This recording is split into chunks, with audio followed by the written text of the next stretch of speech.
Hello, John. Hello, Oliver. Today we're going to talk about GDPR. Yeah, this is an item that I came across personally myself when my poor wife was in hospital.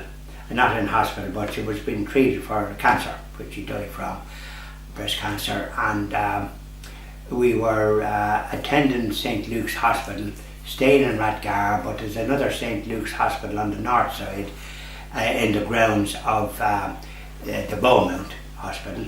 And so we were ferried over every morning from Rathgar to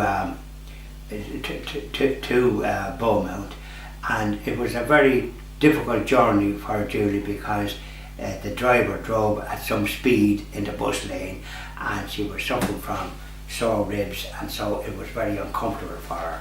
She should have never been have to be treated in the St. Luke's in Beaumont. It should have been the one in Rathgar, so she didn't have this difficulty. But this is the health service in Ireland, so doing what's right for the patient is something that they don't seem capable of doing.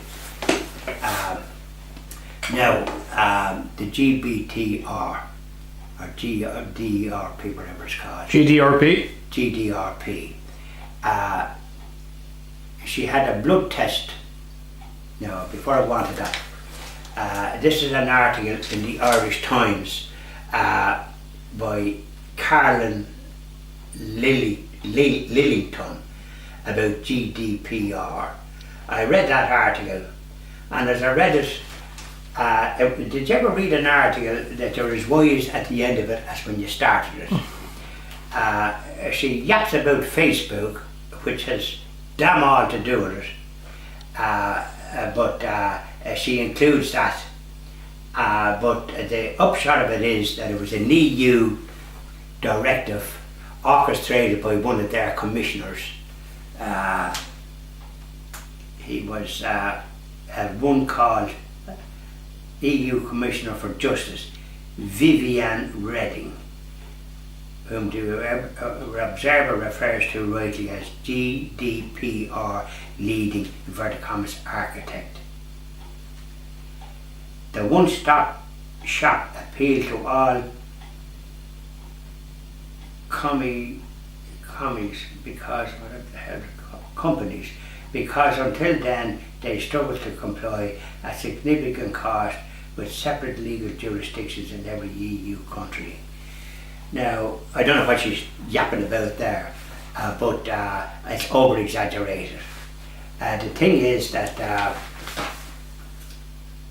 Ireland now has some of the toughest, she says, and widely praised lobbying transparency laws in Europe.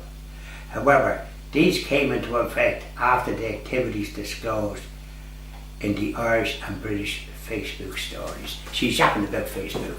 The result of this GDPR is that hospitals, when Julie got a blood test in Beaumont, for some reason couldn't be transferred over to the Mater Hospital where she was being treated because of GDPR. Heretofore it had been sent by fax, which is something that went out nearly enough donkeys years ago. Faxes were important, were factors when I was young, even in firms that had a fax, that it was considered a kind of enough marketing to have. That's right.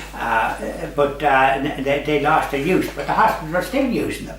So when Julie went for a blood test from Navan for the Mater, it was able to be sent by fax rather than posted. So even if the Beaumont had posted it, it would have arrived, because it was 10 days or so before she was due an appointment in the Mater, which required a blood test.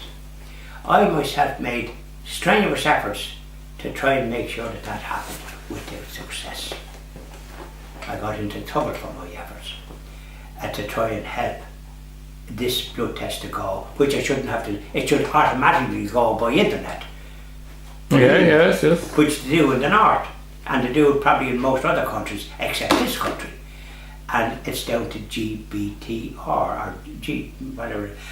When I inquired into this vehicle, Julie never went back to that place where she was due to get treatment for a bone strengthener, because she died subsequently.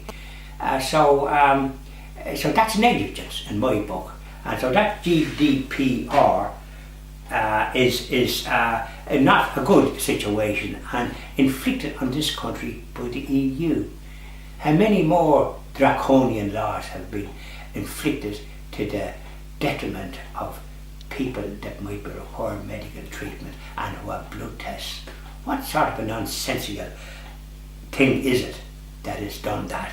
As a matter of fact, I've got from people that I was in contact constantly, I've got emails from them to give them to accept that they can still send me emails.